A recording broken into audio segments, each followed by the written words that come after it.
चीनी peoples liberation army के कयाम की 97वें सालगिरह की GHQ में तकरीब। Army chief general Syed Asim Munir ने खिताब में कहा, पाकिस्तान और चीन के ताल्लुकात गैर मामूली और मिसाली हैं। दोनों मुल्कों के ताल्लुकात बाहिमी एतमाद और एहतराम पर मबनी हैं। दोनों मुल्कों की अफवाज मुख्तलिफ शोबों में ताउन जारी रखे हुए हैं। चीनी सफीर ने कहा, कोई ताकत पाक चीन मिसाली दोस्ती और अफवाज के भाईचारे को खत्म नहीं कर सकती।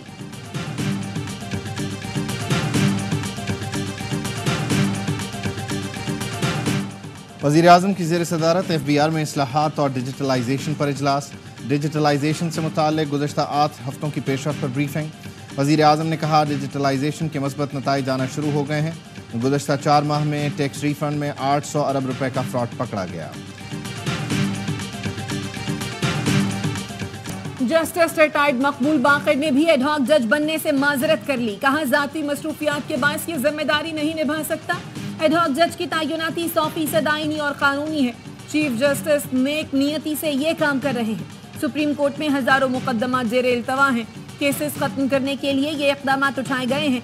जस्टिस रिटायर्ड तारिक मसूद और जस्टिस रिटायर्ड मजहर आलम मियां खैल ईमानदार जजेस हैं।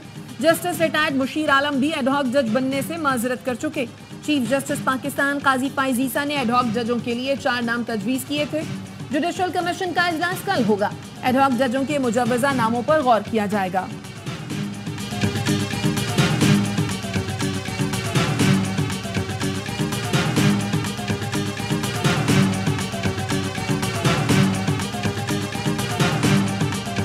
तहरीक इंसाफ की सुप्रीम कोर्ट में एडहॉक जजों की तैनाती की मुखालिफत।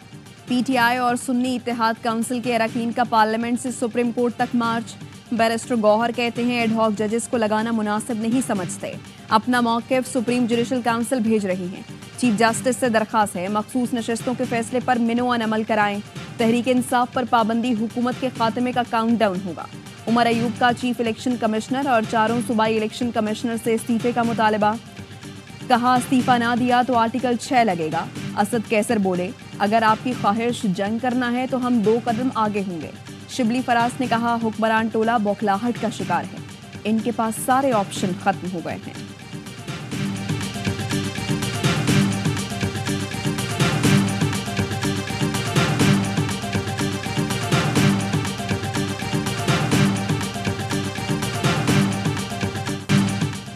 नजरसानी केस एडहॉक जजों ने नहीं सुनना। नजरसानी केस वही 13 जज सुनेंगे। वफाकी वजीर कानून ने एडहॉक जजेस की तैनाती की हिमायत कर दी। कहा, मेरी राय में सुप्रीम कोर्ट में एडहॉक जजेस तैनात होने चाहिए। सुप्रीम कोर्ट के हालिया फैसले से एक जमात को मजबूत होने का मौका दिया गया। 8 जजों ने मखसूस नशस्तों के केस में आइन को रीराइट किया। जिन अरकान को बगैर सुने घर भेजा गया वो भी रिव्यू में आ रहे हैं। PTI रहनुमाओं पर आर्टिकल 6 लगाने का मामला पार्लियामेंट में लाया जा सकता है। चीफ जस्टिस की मुद्दत मुलाजमत में तौसी की खबरें दुरुस्त नहीं।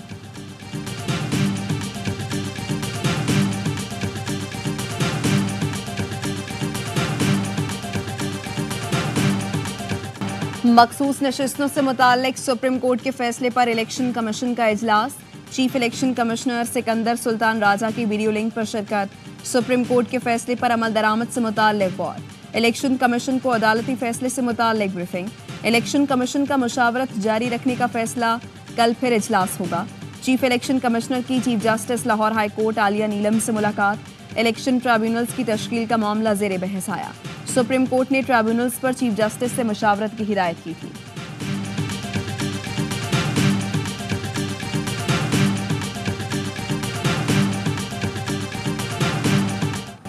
तोशाखाना के नए रेफरेंस में बानी PTI और बुशरा बीबी से अडयाला जेल में तफ्तीश। तोशाखाना के तहाइफ और ज्वेलरी सेट से मुताल्लिक सवालात। नायब ने एहतसाब अदालत से मुल्ज़मान का 8 रोज़ा जिस्मानी रिमांड हासिल कर रखा है। बानी PTI और बुशरा बीबी ने तोशाखाना केस में गिरफ्तारी के खिलाफ इस्लामाबाद हाई कोर्ट से रुजू कर लिया। 190 मिलियन पाउंड स्कैंडल में नायब की जानिब से ज़िमनी रेफरेंस दायर करने का इम्कान। ज़राए के मुताबिक रेफरेंस में बुशरा बीबी को भी मुल्ज़िम नामजद किया जाएगा। निजी सोसाइटी में छापे के दौरान मिलने वाले शवाहिद को रेफरेंस का हिस्सा बनाया जाएगा।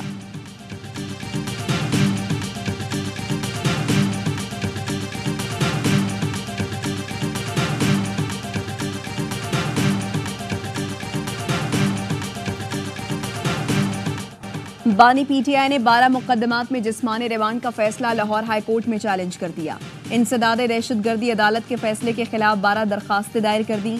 मौक़िफ़ अपनाया, मातहत अदालत ने रिकॉर्ड का दुरुस्त जायजा नहीं लिया, जेल में कैद हूँ। पुलिस पहले भी तफ्तीश कर चुकी है। जिस्मानी रिमांड देते वक्त कानून को मद्देनजर नहीं रखा गया। जिस्मानी रिमांड कलअदम करार दिया जाए। बानी पीटीआई की 6 और बुशरा बीबी की 1 मुकदमे में जमानत कबल अज गिरफ्तारी की दरखास्त पर सेशन कोर्ट इस्लामाबाद में समाअत।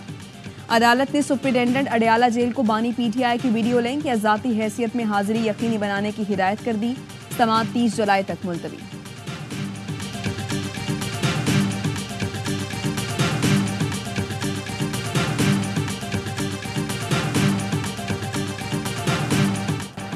सनम जावेद को मजीद किसी मुकदमे में गिरफ्तार नहीं किया जाएगा। वो अब आजाद हैं, अपने सूबे जा सकती हैं। बलूचिस्तान पुलिस राहदारी रिमांड की इस्तदा पर जोर नहीं दे रही। अटॉर्नी जनरल ने इस्लामाबाद हाई कोर्ट को आगाह कर दिया। अदालत ने सनम जावेद की दरखास्त दमटा दी।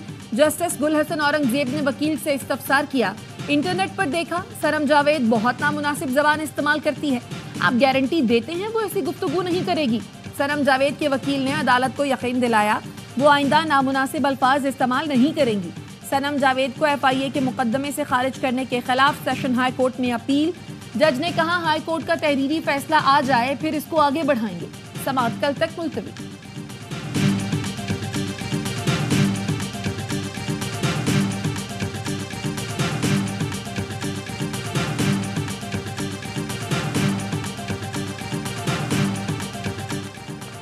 रुकने कौमी असम्बली मौज़िम जतोई को एंटी करप्शन ने मुजफ्फरगढ़ पुलिस के हवाले कर दिया। मौज़िम जतोई के खिलाफ एंटी करप्शन में मुकदमा दर्ज है। मौज़िम जतोई 2 रोज से एंटी करप्शन की तहवील में है। मुजफ्फरगढ़ में ही जमशेद दस्ती और उनके भतीजे के खिलाफ मुकदमा दर्ज। दहशतगर्दी और इक़दाम कत्ल समेत दीगर दफात शामिल। FIR के मुताबिक जमशेद दस्ती ने स्नैप चेकिंग के दौरान पुलिस पार्टी पर हमला और फायरिंग की।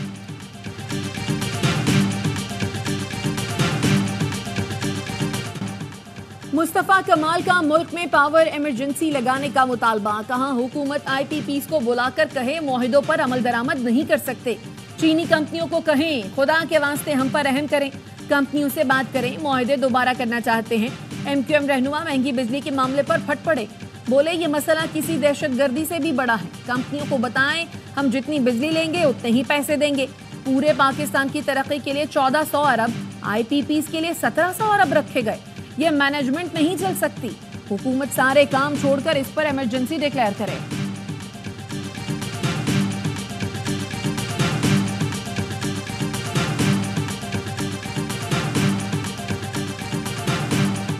साबिक वफाकी वजीर गौहर एजाज ने वजीर तवानाई से IPPs को की गई अदायगियों का रिकॉर्ड मांग लिया।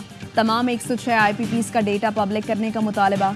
कहा कौम को बताया जाए कि इस बिजली घर ने अपनी सलाहियत के मुताबिक कितनी बिजली पैदा की।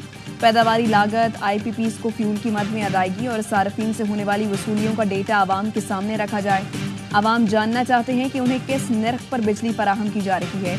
बिजली की असल कीमत 30 रुपए फी यूनिट से कम होनी चाहिए।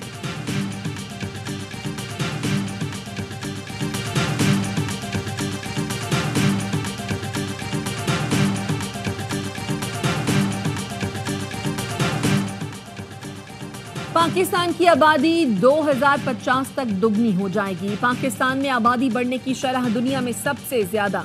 इदारा शुमारियात ने 7वीं मरदमशुमारी की फाइंडिंग रिपोर्ट जारी कर दी। कहा 2,53,70,000 बच्चे स्कूलों से बाहर हैं। मुल्क में लिटरेसी रेट 61% रिकॉर्ड किया गया। मर्द 68%, खवातीन 53% पढ़ी लिखी हैं। 79% अफराद 40 साल से कम उम्र हैं। रिपोर्ट के मुताबिक पाकिस्तान में 21,26,079 अफगान, बंगाली और दीगर मुल्क के लोग मुकीम हैं। 87 लाख हिंदू, मसीही और दीगर मजहब के लोग आबाद हैं।